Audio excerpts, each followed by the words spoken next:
dushimira cyane yaturamukije twese ikaba tuje kuri amasaha tugihumeka nuko abazima uwo mwami wabikoze ahubwo cyubahiro mu izina rya Yesu Kristo amen kandi namwe Imana bamugisha mwinshi kubwo kwitabira no kugira inzara n'inyota yo kuza kumva amagambo y'Imana ntabwo muje kumva dusabe ntabwo muje kureba dusabe ntabwo muje kureba umuntu wari we wese ntabwo muje kumva umuntu wari we wese ahubwo mwumve ko tuje kumva Imana ivuga ubwo igituzanye ni ijambo ry'Imana amen ntabwo ari ijambo ry'umuntu rituzanye ni ijambo ry'Imana ntabwo tuzabona no kureba abambaye neza ntabwo tuzabona no kureba abeza ahubwo tuzabona no kureba no kumva ijambo ry'Imana Imana yateguriye n'icyo Imana dushakaho muri iyi minsi yacu amen Imana rero ibaha umugisha kandi Imana ihabwa icyubahiro kubw'igitondo cya 2007 yongeye kuduha no kuvuga ngo uyu munsi uduhaye ku buntu uyu munsi uduhaye kubw'amahirwe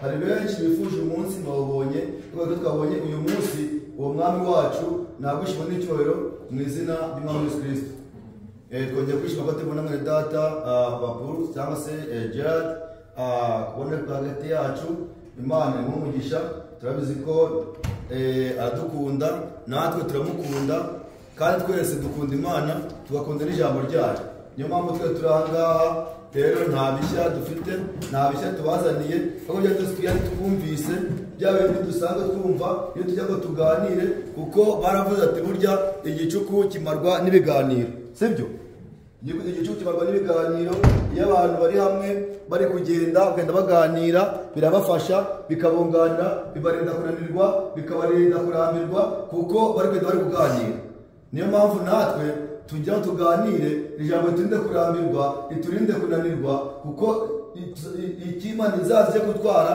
nta kindi ni ijambo ryayo ubuse twarabyumvishe twumvishe ijambo ryiza turi kubabwira ati ntabwo dukwiye kwinezeza ntabwo dukwiye kuri ibyacu kugira twinezeze kuko na Kristo yabaye icyitegererezo cyacu cyo kutinezeza amen yaremeye asiga ubwiza afite asiga icyubahiro arangije aramanuka aza mu isi yambara umubiri abaho nk'umuntu arateswa arababazwa ibyo byose bikora kubera wowe ibyo byose bikoraga kubera ngewe niyo mpamvu natwe twamurebeyeho kugira ngo ature igitegererezo niba atarinejeje ku bwacu akabaho muri ubwo buzima natwe ijambo ry'Imana ryatwigishije ratubwira ati ntabwo dukwiye kwinezeza nimba bagombye kunezerwa bagombye gukora ibyo ukora kugira ngo binezeze mugenzi wawe niyo mpamvu ari umuntu wishima akavuga ngo ngiye kureba ko ndi mwiza igihe uzavanga uri mwiza kizaza barimo ikintu cyo bita kwirata ariko ibintu kugira ngo uri mwiza burya baribyo kuko ni ukuvuga ngo mu gihe uzakora imirimo ntukazihimbaze ngo ngiye urabizi ko maze urabizi ko nkomeye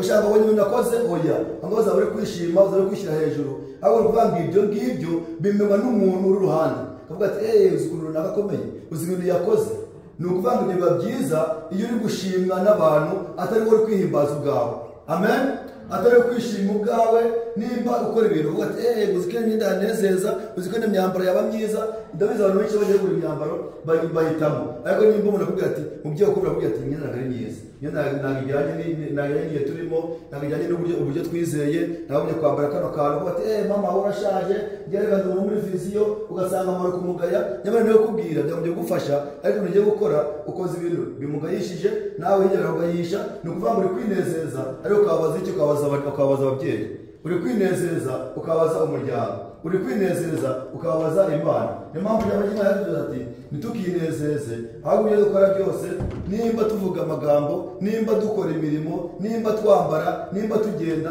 byose tubiciye ku munzani tubipime tubigerageze turebe ko tutari kuremerera abantu cyangwa tutari kuremerera Imana ahubwo turi kuri gukora turi gukora mu bushake bw'Imana kuko turi abana b'Imana dukeneye kujya mu ijuru hano ni ukuvuga ngo dufite amahirwe ko twagiriwe amahirwe yo kwiga iri jambo no kumenya iri jambo tukamenya Imana tukamenya ijambo ry'Imana ni amahirwe twagize muri iyi minsi yacu Imana umugisha fere nta kibazo ni amahirwe twagiriwe yo kumenya iri jambo kuko iri jambo riratwigisha si ukutwigisha gusa rikaduhereza ubwenge. Ni ukubyumva neza, ni ukuvuga ngo abo mubona bafite ubwenge hano hanze, kuvuga ngo perezida ngo yafashe igihugu, mu kuvuga ngo bafite ubwenge, Bibiliya avuga nimba ari umuntu wa mbere ufite ubwenge ni umuntu amenya ijambo ry'Imana. Umuntu amenya ijambo ry'Imana afite ubwenge butandukanye n'ubwenge bw'ab'isi. Umuntu amenya ijambo ry'Imana nubwo yaba atarize ngo minuze amashuri nayo muri kwiga, Bibiliya avuga ngo nta muntu amenyera ijambo uba umuswa. Bivuga ngo naho yaba umuswa ngo mubisi umuntu w'umunyabwenge wa mbere. Nubyumva neza, uwamenye ijambo ry'Imana naho hanze mu bisi bamwita umuswa, ariko niwe munyabwenge avuga ati yewe ngo burya ngo abantu n'abasazi. Hari umuntu wakibundi wavuze ati batarakwita umusazi ubu turabagena ijambo, kuko rino jambo tugomba kurisariramo ukareba kugira ngo bukura ko ati umuntu umusazi. Wewe mu mamurebye umureye kuntu yitwara, umureye kuntu ngo yambara, umureye kuntu ngo ameze, bakavanga umusazi, ariko nyamara namenye ko ari wewe wa mbere ufite ubwenge. Amen. Ijambo ry'Imana rizima kandi rifite imbaraga. Reka rero twinjire mu magambo y'uno munsi. Ko amagambo y'Imana ntago twayijyamo tuyarangize, ni menshi kandi ahora aryoshye, aryoheye bande babandi bakeneye kuyumva. Amen. Reka rero tubahe Imana dusome ijambo ryanditse muri Luka 12:37. Luka 12:37.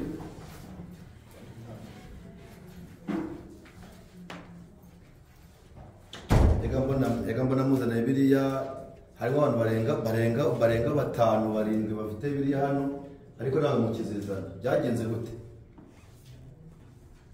Telefone ni byiza kugira mu Bibiliya, ariko Bibiliya ni byiza kuyitwara kuko biragufasha. Biba telefone kuzitwara abazifite, biba telefone utwara Bibiliya. Nimba bateye isoni rero mujye muzitwaza, kuko nta kintu gihenze, nta n'intwaro ikomeye nko kugira Bibiliya. Niba wagira ibintu bihenze, ukagira bikomeye, ukagira amafaranga, ukagira amazu, udafite ijambo ry'Imana ni ubusa. Yabyo ati dufite amatelefone ahenze, yabyo amatelefone ahenze ntugire Bibiliya, ni ukuvuga ngo uba warahushije, uba waribagiwe, uba uri kwinezeza, ariko wibagiwe icyakunezeza kurushaho. Right?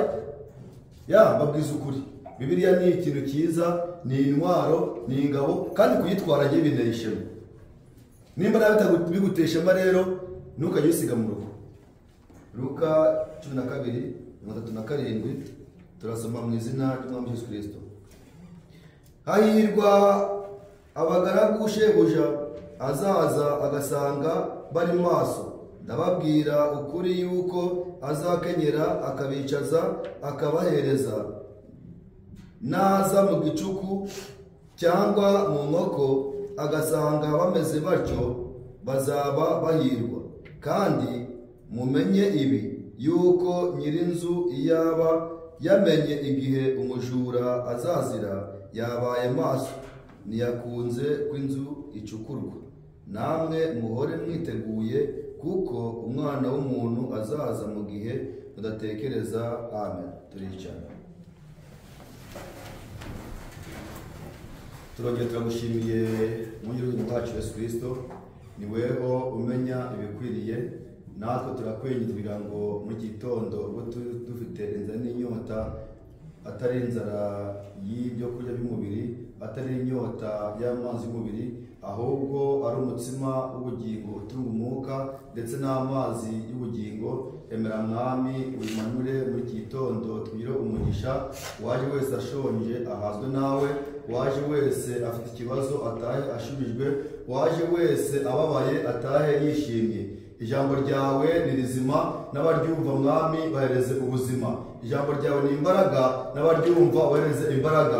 Ijambo ryawe ni tubona amavuta, ngaho manura aya mavuta uyasige abakora ngo batane ahangaha Mwami, maze nibagenda bagenda batabaho ayo mavuta. Ubabonye ubumvishe avuga ati murahumura nk'umurima Imana yahaye umugisha. Umugisha abateranye bose. Iri jambo tumaze gusomerwa, iri jambo twumvishe ribe ubuzima mu mitima yacu. Uryande kure ku nyuguti, uryande ku y'imitima yacu. Mwuka bararyandikishije amaruru yo gusobanura imitima itari ahangaha. Ngaho ngwino banatwe utangiye no guheruka tukugire umugisha, ko tubyambaje mu izina ry'Umwami Yesu Kristo. Amen. Twongeye kubasuhuza mu izina rya Yesu Kristo. Dushima Imana cyane yo kudureza uyu mwanya, yabikoze ihabwe icyubahiro. Simunezerwa n'ijambo ry'Imana. Ijambo ry'Imana rizima, kandi ijambo ry'Imana rifite imbaraga, ijambo ry'Imana kubarimbuka uravuga ngo ni urupfu, ariko ku bana b'Imana bajya mu bwami ni ubuzima, ni ubugingo buhoraho.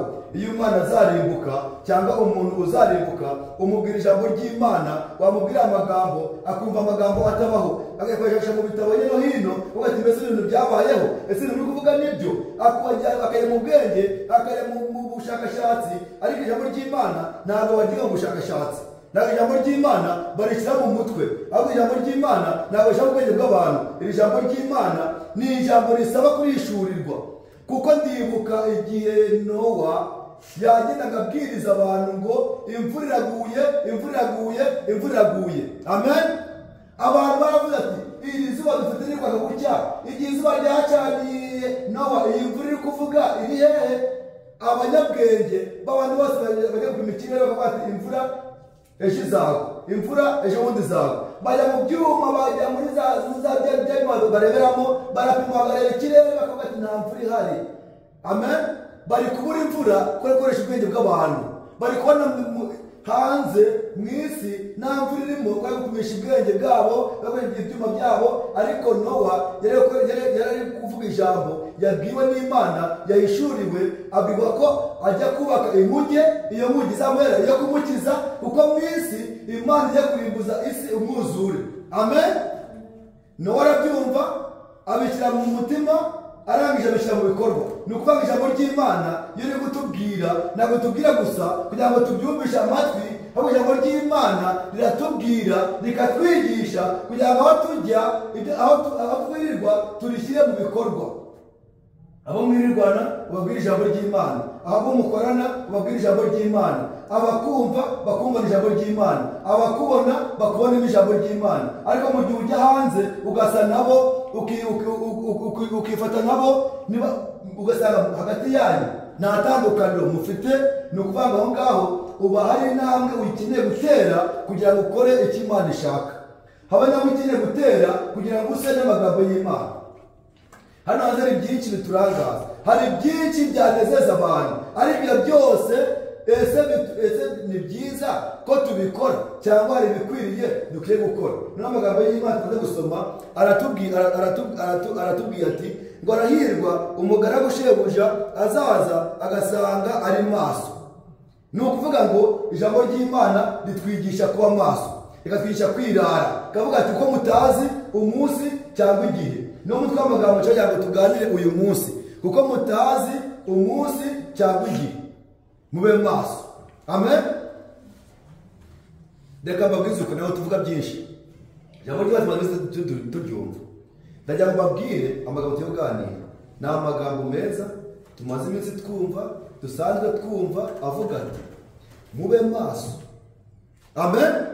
Kuko mutazi umunsi cyangwa igihe. Ijambo ry'Imana rivuga ngo harahirwa umugaragu Uwiteka azaza agasanga ari maso, cyangwa se sebuja. Kuvuga ngo sebuja ni data, yadusigiye umurimo, adusigira icyo gukora, aduhereza ijambo rye, aduhereza ikintu cyo gukora. Uwo murimo yaduhaye, ibyo yatubwiye tugomba kubishyira mu bikorwa. Nimba rero umugaragu ukaba udashyira mu bikorwa ijambo ry'Imana, ni ukuvuga ngo rigusha. Bibiliya yavuze ngo arahirwa umugaragu mwiza, sebuja azaza agasanga ari maso. Ngo uwo arahirwa. Arahirwa kubera iki? Kuko ari maso.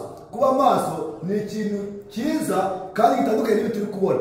Ni ukuvuga ngo ushobora kuvuga ngo none ko ndi maso, none ko ndarankanuye, none ko najya nsinzira. Ni ukuvuga ngo iri jambo ritubwira ati ni ukuba maso mu mwuka, ukirinda gusinzira, sibyo? Mwe murabyumva. Hari abantu bajya bakunda gutungurwa, mwere biravuga ngo ntabwo muri abo mwijima ngo uwo munsi ngo uzabatungure, niyo mpamvu mugomba kuba maso. Hari abantu hano, reka mbabwize ukuri, hano hari benshi babivuga bakabyumva. Iyo wiraye, iyo utamenye igihe cyawe uratungurwa. Muri kubyumva neza? Utungurwa ryari? Cyagiye wiraye utazi igihe cyawe. Niyo mpamvu nkubwira ngo rero, kuko utazi umunsi cyangwa igihe, ba maso. Ndikumva rero kubyumva, sibyo? Ari kubyumva, kuko utazi umunsi cyangwa igihe, ba maso. Nutaba maso uratungurwa. Tagiye ngo mama Nowa ngo nanjye narimbizi, yibya kuko utarubizi nyine, byagutunguye. Niba udashaka gutungurwa rero, ba maso. Sibyo?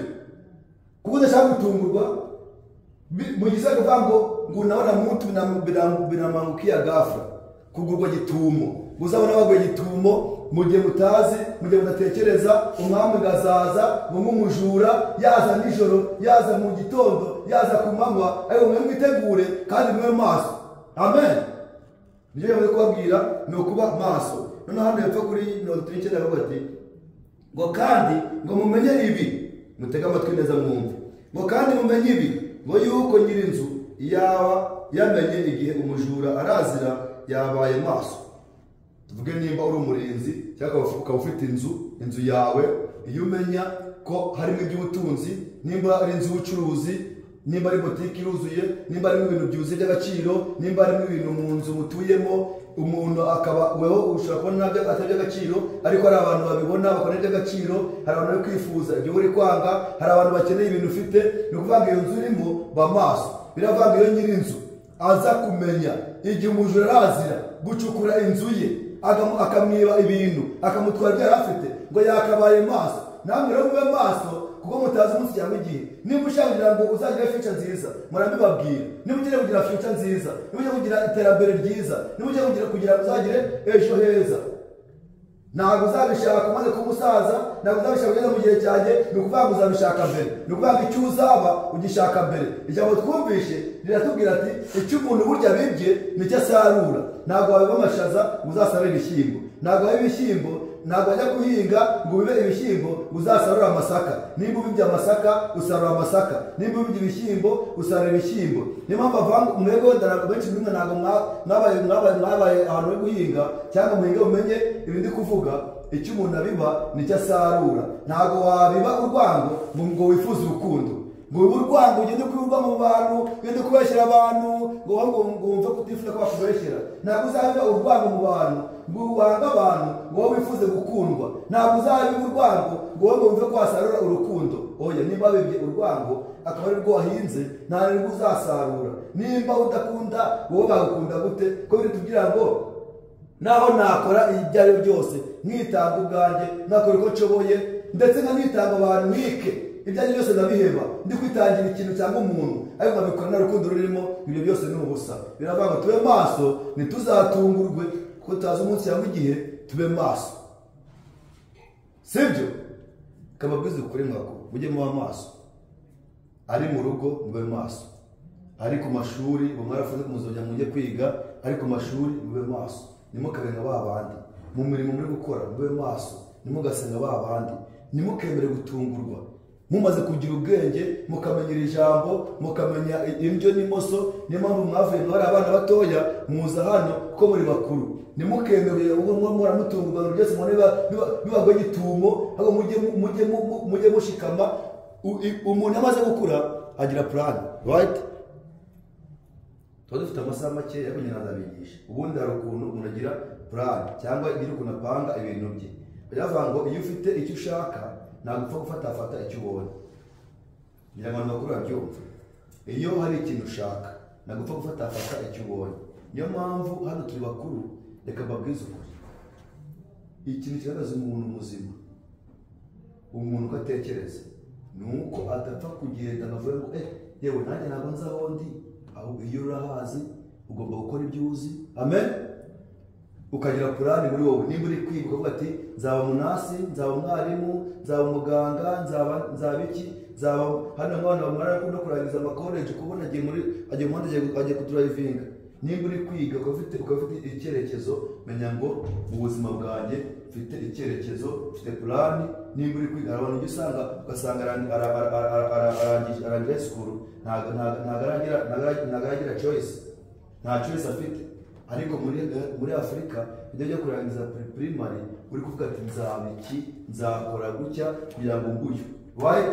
None rero mu jambo ry'Imana natwe kugira plan, twagira icyerekezo. Avuga ngo ndi kwiga atabuya mu mume hano ndi, bagiye muri Imana yavuze ati uyu mwaka kosora mali dukure hano utwimure, na uzajya tugume hano aho turi kwiga kugira ngo twimuke tuve muri iri shuri tujye muri indi shuri. Amen. Tuve muri iri shuri tujye muri indi shuri. Reka dusoze, reka amagambo gatuma kuganira, tutugana amagambo meza, amagambo avuga ati mube maso kuko mutazi umunsi cyangwa igihe. Reka dusome n'amata yo muri 5 kugira ngo dusoze, kugira ngo twafashe iminota myinshi, reka dusoze. Matayo 25, abihuta barebe Matayo 25:13. Matayo 25:13. Bangira ngo tugende buhoro buhoro mu byumve, ariko amasaha, ikibazo dufite ni amasaha tubana make. Ariko nimba ukeneye kugira ngo hari ukuntu ubundi banagera mu biganiro nk'uko mufite wenda n'ikintu cyo kubaza, cyangwa ukeneye kuvuga ngo mbese nanjye ko ndi umukobwa cyangwa ko ndi umuhungu, ni iki nakora nkagira iterambere mu mubiri, n'abangamiye umurimo w'Imana, n'abangamiye ijambo ry'Imana, nkamenya gukora ibi kandi nkanasenga, nkamenya gukora ibi kandi nkamenya gukora umurimo w'Imana. Ni ukuvuga ngo hari ibintu ubundi abantu biga, uzajya ureba nk'abanyamadini, abanyamadini ntabwo bazi Imana, ariko bariga ugasanga arapuraninze, agafata umunsi wose ari kugisha itorero ubuzima bwo mu mubiri. Ni ukuvuga ngo Bibiliya avuga ngo n'umuntu, nigeze kubona n'umuntu ari gusoma ijambo aravuga ngo roho nzima ngitura mu mubiri muzima, ntabwo abo utari muzima mu mwuka muzima. Ni ukuvuga ngo kugira ube wishimye, kugira ngo ube uriho, ni uko ufite ubuzima. Ubwo buzima rero ninde ubutanga? Ni Imana. Reka ni ukuvuga ngo ugomba gupanga purani, ukamenya ngo ukicara mukaba mwakora n'icyicaro uvuga ati okay, none ko maze kuba uyu ngana gutya, muri purani yanjye nibyo ndi kwiga, nshaka kuzaba uyu, ariko mu gihe bitaraba ni iki nakora kugira ngo niteze imbere. Ibyo byose rero ntabwo wabigeraho uri wenyine. Niyo mpamvu nababwiye ngo umuntu aberaho kunyunganiza mugenzi we. Ushaka kunyegera nkakunganira, ushobora kwegera ukanyunganira, twese turakenerana. Nta muntu wigira, ntibazababeshye, sibyo? Nta muntu wigira, twese turakenerana. Buri muntu akanyunganiza mugenzi we. Nimba hari iterambere ushaka, egera umugenzi wawe, yaba ari mu mwuka yaba ari mu mubiri. Burya umuntu afashwa n'undi, kandi tukagira amahirwe tugafashwa n'Imana n'iri jambo ry'Imana. Yamenye ijambo ry'Imana, ni ukuvuga ugapfuka mugasenga, twumvisha akamaro n'imbaraga z'amasengesho. Ni uko amasengesho adushobora kuba abo turi bo, adushobora kugira ubuzima bwiza, adushobora kugira iterambere mu mubiri, kandi adushobora kugira iterambere mu buryo bw'umwuka. Imana ihumugisha mu izina rya Yesu Kristo. Kadusoma amagambo dusoze. Ni amagambo ari mu gitabo cya Matayo 25:13. Namwabonye tujyane. Ni umurongo umwe wonyine. 25:13 haravuga hati, nuko mube maso kuko mutazi umunsi cyangwa igihe. Amen. Amen. Ijambo ry'Imana riradusaba, rikaduhatira kuba maso. Ngo nuko mube maso kuko mutazi umunsi cyangwa igihe. Imana ibamugisha mu izina ry'Umwami Yesu Kristo. Bibiliya avuga ngo abasore b'imigenda bazagenda bananirwe, ariko bategereje Uwiteka ntabwo bazagira icyo bakena, kandi baziruka be kunanirwa, baziruka be gucogora, kuko Uwiteka atwongeramo imbaraga. Ushaka kumva ngo umusore ufite imbaraga, ariko ntabwo uzi ukuntu ejo bucya byagenze. Ushaka kumva ngo ndi umukobwa, ndi inkumi, natangiye kugira gute, nanjye ushobora gukora bino, ariko ntuzi mu gitondo uko biragenda. Icy'ingenzi mu ijambo ry'Imana, ukore icyo ijambo ry'Imana ishaka, ube uko ijambo ry'Imana ishaka. Nanasabira umugisha abantu babyumva cyane, bakamenya ko intambwe yo kuba umukristo ari ugupfana Kristo ukazuka na Kristo. Ibyo ni ryari byagiye wemeye kubatizwa mu izina rya Yesu Kristo, ukakira Umwami nk'umukiza, akayobora intambwe zawe. Uba wemeye kondisiyo, uba wemeye gahunda y'itorero, ukemera ko ibintu byose bisabwa itorero ugomba kubyubahiriza. Amen. Ni ukuvuga ngo icyo gihe burya uba wateye intambwe. Iyo umaze gutera iyo ntambwe, bivuze ngo wakuze, ntabwo uba ukiri mu bwana ngo nawe wifate nka ba bandi, nimba ari ahantu habaye ibihenge, nimba ari abaye igitaramo, ugende biriya mupangu. Ntabwo iwanyu babizi, nta nama wasabye. Ni ukuvuga ngo iyo umaze kubatizwa, nongere mbabwire, ukemera gufata umubatizo, ukabatizwa mu izina ry'Umwami wacu Yesu Kristo, ubahisemo ko Yesu akubera umuyobozi. Ni ukuvuga ngo wirinda kujarajara, ujye no hino, ujye muri bya bindi, ujye muri ba bandi, aho ugendera kuri gahunda y'ijambo ry'Imana. Imana bakomeze kandi beza umugisha mu izina ry'Umwami wacu Yesu Kristo. Twumvaga amagambo meza avuga ati mube maso kuko mutazi umunsi cyangwa igihe. Nyabura nongere mbinginge iri jambo sugambe tubyumva, atazagira utungurwa kabara twamubwiye, yaba mu buzima bwo mu mubiri, yaba mu buzima bwo mu mwuka. Birasaba kugira ngo mube maso ntakagire utungurwa bavuga ngo ntabwo bambwiye ntabwo mbizi. Kuri yavuze ati Uwiteka igihe azazira ntawe ubizi, yaba nijoro cyangwa ku manywa, yaba mu gicuku cyangwa mu nkoko, ntawe ubizi. Icyo tubwiye ngo ni uko azaza nk'umujura, ntabwo yababwiye umunsi, ntabwo abaha isaha, adusabye kwitegura tukaba maso. Nanjye mbasabye kuba maso, Imana ikazaza igasanga mwiteguye. Nta kwifuza ko twese twazabana mu bwami tukabana hamwe n'Imana twese uko twamenye Imana, uko twayizeye, ukugenda kwacu, ukwiruka kwacu, ugusenga kwacu ntibizabe impfabusa. Nabo ya ndirimbo ngo mbese waba waruhiye iki kuri wa munsi utabonye Imana? Nawe mera umurimo wawe, urugendo wagenze, indirimbo waririmbye, imirimo wakoze ntizabe impfabusa. Kuri wa munsi Yesu naza azasange umwiteguye kandi uri maso. Imana n'umugisha mu izina ry'Umwami wacu Yesu Kristo. Mu karimbo ka meditation kugira ngo dusenge dusoze amateraniro yacu y'uno munsi, turi mu magambo ngo ati mube maso kuko mutazi umunsi cyangwa igihe. Amen. Turi mu karimbo ka meditation kugira ngo dusenge.